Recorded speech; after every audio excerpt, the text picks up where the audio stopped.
Hey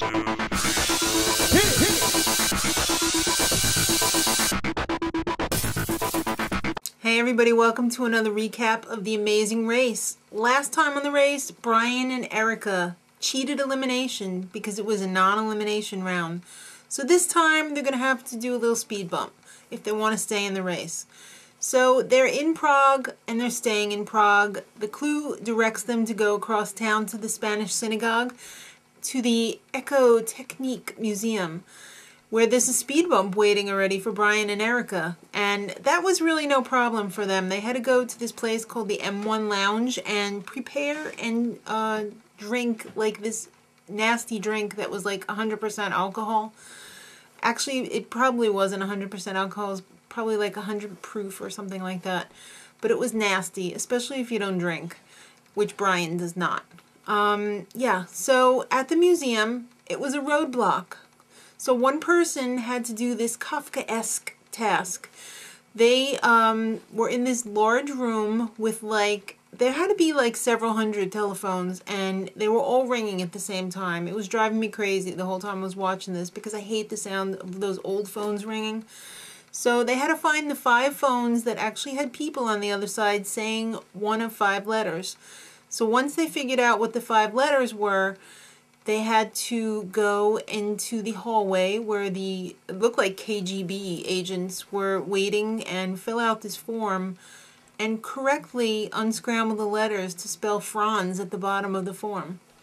So Megan, Megan and Shane got to the task first, and Megan got it on the second try. So she got it really quickly. But Big Easy and Dan, they were there for a long time, and they had both gotten the letters pretty much right away. But it took them forever to figure out that it said Franz. So Big Easy and Dan were kind of working together, or at least they thought they were, until Dan got the word and then dumped Big Easy. He was like, it starts with an F, that's all I'm going to tell you. You know, that was kind of a bitch move. When you say you're going to do something and you don't follow through, it's going to come back to bite you, I hope. So, yeah, Brian waltzed in there after they did their speed bump, and he got it on the second try. So Big Easy decided that he was going to take one for the team. He was going to end up taking the 4-hour penalty. So they had to wait it out. They had to play the odds. Because there was no way in hell he was going to figure out it was Franz. Why? I don't know. Who has not heard of Franz? So the next clue was at the Cryocentrum, which is this holistic, like, freezer. Yeah, they had to strip down to short socks, ear covers, face masks, and endure 180 degrees below Celsius for 2 whole minutes. 180 degrees below Celsius equals F cold. Yeah.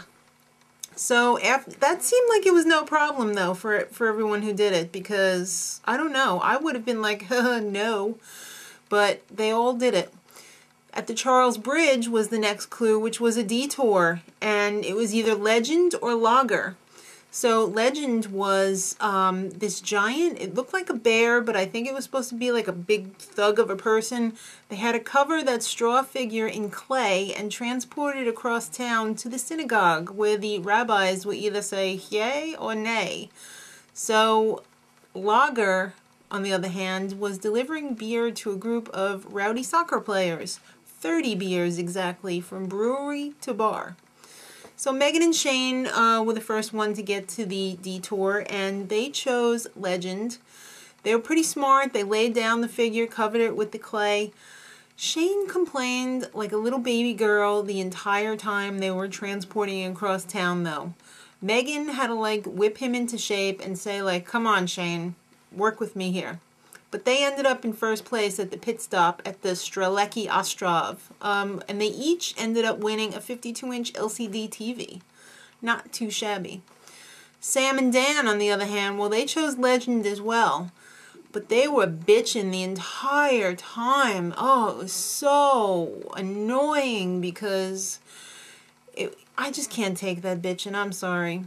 And they ended up breaking the bear man's arm, and I thought that the rabbis were going to be like, oh, but they were okay with it. So Sam and Dan ended up in second place. So they are in the top 3.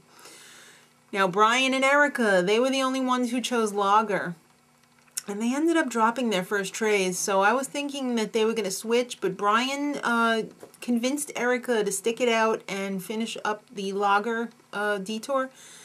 There was drunks taunting them along the way. It seemed to have taken forever, but they finally finished it, and they ended up coming in third place, which means the Globetrotters were directed immediately to go to the pit stop after their 4-hour penalty was over. So, unfortunately, the Globetrotters were eliminated. I had fun watching them, and it seems like they really enjoy being on the race. So, that's a sad time when somebody like that leaves the race. But next time, kids, it's the season finale. Can you believe it?